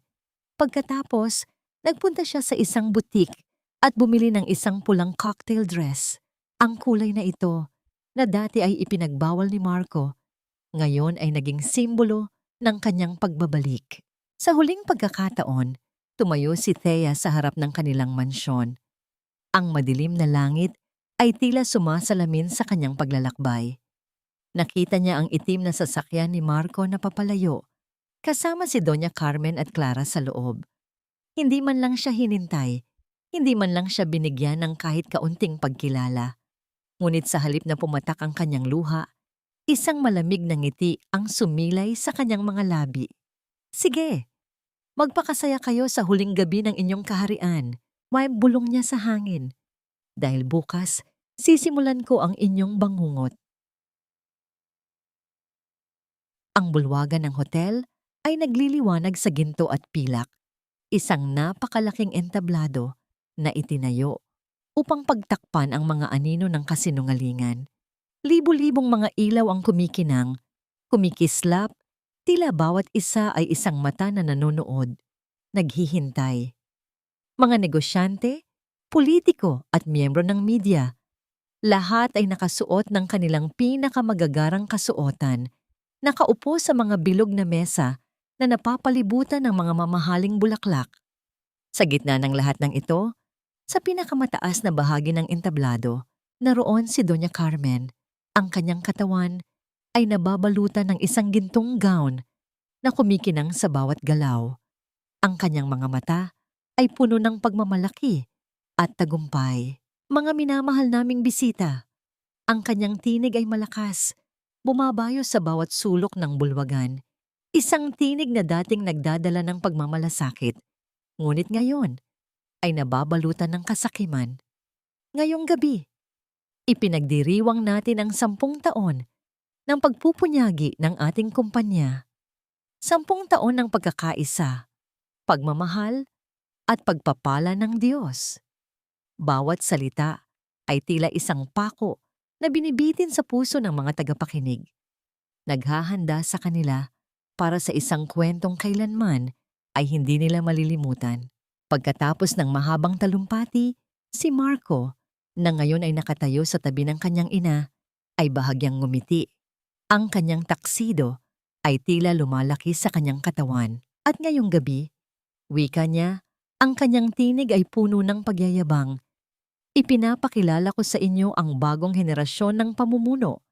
Ang aking kaisa-isang anak, ang magiging bagong CEO ng ating kumpanya, si Marco. Si Clara, na nakatayo sa likuran niya na may hawak na silyo, ay nagpakawala ng isang malambing na ngiti, habang si Leo naman ay tila nalilito sa dami ng tao. Tumingin si Marco sa bandang sulok ng bulwagan, tila naghahanap ng isang tao.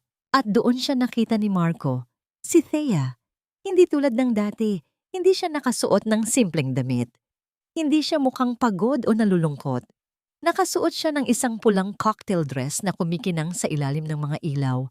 Ang kanyang buhok ay maikli at kulay ginto, na nagbibigay sa kanya ng isang bagong lakas at kakaibang karisma. Ang kanyang presensya ay tila nagpapatigil sa daloy ng oras. Ang dating tahimik na babae ay ngayon ay tila isang reyna. Handa nang bawiin ang kanyang trono. Nagulat ang mga bisita. Nagkaroon ng bulungan sa buong bulwagan. Si Doña Carmen na dating nananalo sa anumang uri ng pagsubok ay agad na napansin si Thea. Ang kanyang mukha, na dati ay puno ng pagmamataas, ay ngayon ay nababalutan ng matinding galit at pagkabigla. "Anong ginagawa mo rito?" Bulong niya sa mikropono, na narinig ng lahat. "Lumayas ka! Nakakahiya ka! Hindi ka nabibilang dito." Ngunit sa halip na sumagot, lumakad si Thea patungo sa isang waiter na naglilibot ng champagne. Kinuha niya ang isang baso. Ang kanyang mga mata ay hindi bumibitaw kay Marco. Pagkatapos ay lumapit siya kay Marco na nakatayo pa rin sa tabi ng entablado. Ang kanyang pagtitig ay nakatuon kay Thea. Sa harap ng lahat, idinikit ni Thea ang kanyang baso sa baso ni Marco na tila nagbibigay ng isang toast. Ngunit sa halip na bumalik ang baso, marahan niya itong itinulak at ang champagne ay natapon sa mamahaling tuksido ni Marco. Ang bawat tao sa bulwagan ay napahinto. Ang kanilang mga bibig ay nakabukas. Sa pagkabigla, natahimik ang buong bulwagan. Ang tanging tunog na maririnig ay ang mahinang musika na biglang tumigil. Kinuha ni Thea ang mikropono mula sa kamay ng MC. Ang kanyang tinig ay kalmado, ngunit puno ng napakatinding lakas na tila kayang yumanig ang buong gusali. "Pasensya na sa pagkaantala." Wika niya, ang kanyang mga mata ay diretsyong nakatingin kay Doña Carmen at Marco. "Mayroon lamang akong maliit na regalo para sa pamilyang Lubos na nagmamahal sa akin sa kanyang kanang kamay. Itinaas niya ang isang maliit na remote control. Sa isang pindot, ang malaking LED screen sa likuran ng entablado ay nagliwanag. Ang liwanag na yon ay hindi naghatid ng kasiyahan, kundi ng takot. Ang mga mukha ni Doña Carmen at Marco ay nabalutan ng kaba, habang si Clara naman ay unti-unting namumutla. Ang screen ay nag-umpisang magpakita ng mga imahe na magtutulak sa kanila sa kailaliman ng kanilang kasalanan. Ang malaking LED screen na kanina'y nagsisilbing palamuti lamang, ngayon ay naging isang salamin ng katotohanan. Ang unang imahe na bumulaga sa mga bisita ay isang video clip. Hindi ito isang pelikula, hindi rin isang palabas. Ito ay isang recording mula sa mga microcamera na tahimik na nagbabantay sa loob ng kanilang tahanan. Kitang-kita ang bawat detalye. Si Marco, kasama si Clara, nasa kama. Ang kanilang pag-uusap ay malinaw na maririnig. Malalaswa, puno ng kasinungalingan, at ang nakakakilabot na pag-amin ni Marco na si Leo ay bunga ng kanilang pagtataksil. Ang kasunod nito ay isang kopya ng DNA test na walang duda ay nagpapatunay na si Leo ay tunay na anak ni Marco at Clara. Isang malakas na alon ng pagkabigla ang bumalot sa bulwagan. Ang mga bulungan ay naging sigawan. Ang dating paghanga sa kanilang banal na pamilya ay napalitan ng pandidiri at galit. Si Marco, na nakatayo sa tabi ng entablado, ay namutla. Ang kanyang ekspresyon ay naglaho, napalitan ng takot at kawalan ng pag-asa. Si Clara naman, na noon ay pilit na nagpapanggap na yaya, ay mabilis na nagtago sa likuran niya. Ang kanyang mukha ay puno ng luha, ngunit ang kanyang mga mata ay nagpapakita ng desperasyon. Ngunit hindi pa doon nagtatapos ang pagpapakita. Nagpalit muli ang imahe sa screen. Ngayon ay isang medical certificate at isang video recording ang bumulaga sa lahat. Ang certificate ay naglalaman ng pagsusuri sa sinabaw na gamot na laging ipinapainom kay Thea. Ang video, kuha sa kusina, ay nagpapakita ng kamay ni Doña Carmen na tila naglalagay ng puting pulbo sa sabaw. Kasunod ang pag-amin ng matandang babae na sadyang ginawa niya ito upang maging baog si Thea. Ang mga salitang iyon, ang pag-amin ng pagkalason, ay nagpatigil sa paghinga ng lahat. Ang dating mga kaibigan ni Doña Carmen, ang mga taong bumabati sa kanya noon, ay ngayon ay nakatingin sa kanya na may halong takot at pagkasuklam. Ang mga bulungan ay naging mga sigaw ng demonsyo at halimaw. Si Doña Carmen, na dating kinatatakutan ng lahat, ay ngayon ay tila nawalan ng lakas. Ang kanyang mukha ay namutla, ang kanyang mga mata ay nagdilim, at ang kanyang katawan ay nagsimulang manginig. Sa gitna ng kaguluhan, isang figura ang lumitaw mula sa kadiliman. Si Gabriel, na tahimik na nakatayo sa isang sulok, ay dahan-dahang naglakad patungo sa entablado. Kasama ang dalawang lalaking nakasuot ng uniforme ng pulisya. Ang kanilang pagdating ay nagpahiwatig na ang simula ng pagguho ay magiging huling gabi ng kanilang paghahari. Doña Carmen Marco, wika ng isang pulis. Ang kanyang tinig ay matigas at walang bahid ng emosyon. Kayo ay inaaresto dahil sa panlilinlang, pagpapalsipika ng mga dokumento at tangkang paglason. Hindi makakibo si Marco Anga. Ang kanyang mga mata ay nanlilisik sa kawalan. Si Doña Carmen naman ay tila nawalan ng malay. Ang kanyang katawan ay humandusay sa sahig. Ngunit hindi pa tapos ang paglilitis. Ngumisi si Thea, isang ngiti na puno ng paghihiganti at katarungan. Lumapit siya sa mga nanginginig na Marco at marahang inihagi sa sahig ang isang saksak ng mga dokumento. Akala niyo ba, Marco, madali niyo akong matatalo? Ang kanyang tinig ay malamig, malinaw, at may lakas na hindi kailanman narinig noon. Wala na kayong kumpanya. Bago pa kayo magdiwang, inilipat ko na ang lahat ng assets at pangunahing proyekto sa ilalim ng bago kong kumpanya. Kayo ay baon sa napakalaking utang. Ang bahay na ito, ang mga sasakyan, at lahat ng luho na pinagsawaan ninyo ay ipagbibili upang bayaran ang mga utang na pinamana ninyo sa akin." Ang mga salitang yon ay tila mga suntok na tumama sa tiyan ni Marco. Ang kanyang pagmamayabang ay nawala, napalitan ng sindak at kawalan ng pag-asa. Lumapit si Thea kay Marco, na ngayon ay nakaluhod na sa sahig, humihingi ng tawad. Dahan-dahan niyang inalis ang pin na may logo ng kumpanya na nakakabit sa dibdib nito at ipinadaos-dos iyon sa kanyang kamay, sa kamarahang inilapag sa sahig.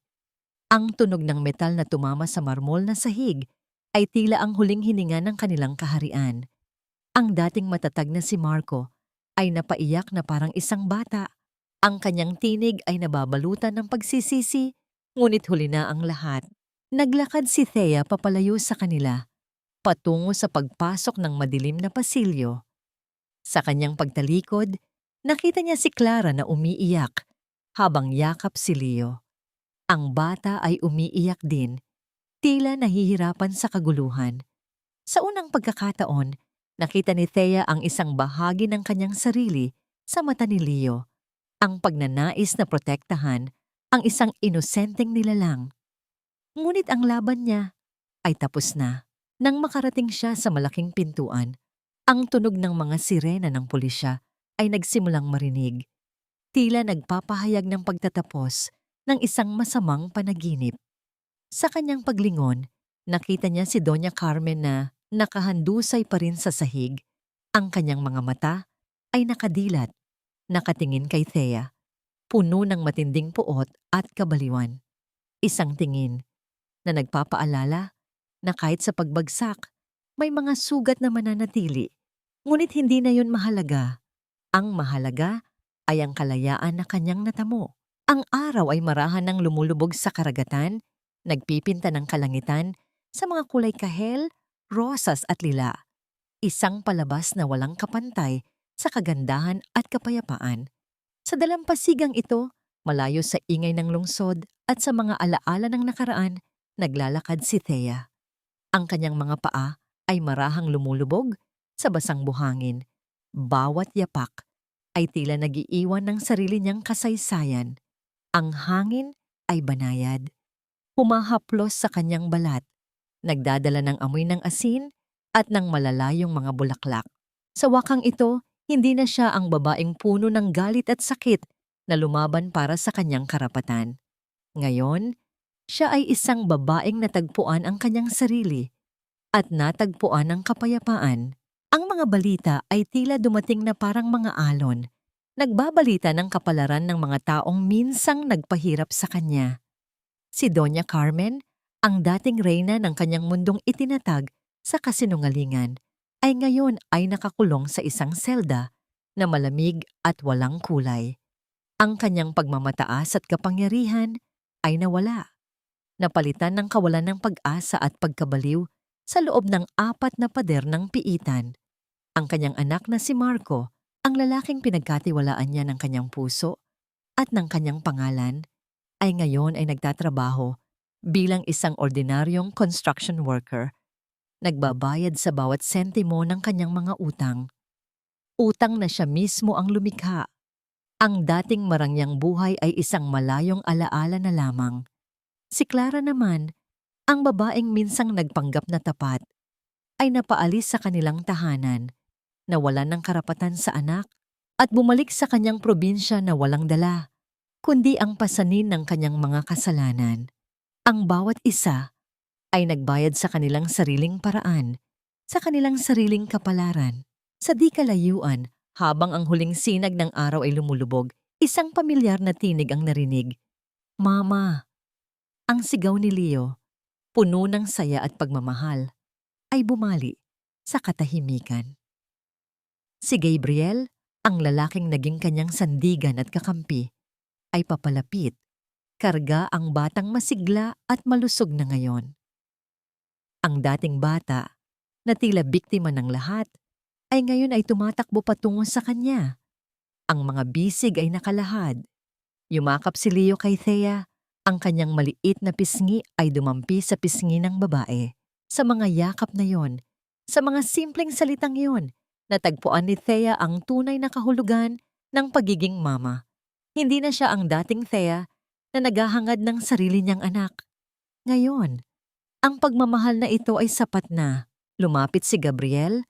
Ang kanyang mga mata ay puno ng paggalang at pagmamahal na hindi kailanman ipinakita ng mga taong minsang bumuo sa buhay ni Thea. Marahang inilapat niya ang kanyang kamay sa baywang ni Thea. Isang kilos na puno ng pag-aalaga. Nagkatinginan sila at sa kanilang mga mata, hindi na ang alon ng digmaan ang makikita, kundi ang simula ng isang bagong umaga. Ang pangako ng isang buhay na puno ng pag-ibig, paggalang at tunay na pamilya. Dahan-dahan, ang sikat ng araw ay nagtatakip sa kanilang figura. Nawari isang malambot na kumot na bumabalot sa isang bagong simula. Ang kanilang paglalakbay ay magpapatuloy, hindi bilang mga biktima, kundi bilang mga survivor, mga mananalo, at mga magmamahal. Mula sa malalim at mahinahong tinig ni Thea, ang huling aral ng kwento ay maririnig. Isang bulong na tila yakap ng hangin. Ang tunay na lakas ng babae ay hindi nasusukat sa dami ng sakit na kaya niyang tiisin, kundi sa tapang niyang bumitaw, lumaya, at muling buuin ang sarili. Ang kanyang boses ay nagpatuloy. Nagbigay ng pag-asa sa lahat ng nakikinig. Hindi kailangan ng isang reyna ng isang korona upang maghari. Kailangan lang niya ng isang pusong handang lumaban para sa kanyang sarili at para sa mga inosenteng naipit sa dilim. Sapagkat sa bawat pagbagsak, may pagsibol muli. At sa bawat pagsubok, may bagong umaga. Ang mga salitang ito ay lumutang sa hangin, nagbibigay ng pag-asa, nagbibigay ng inspirasyon, isang paalala na sa bawat pagtatapos ng isang kwento, may panibagong simula na naghihintay. Tesongo.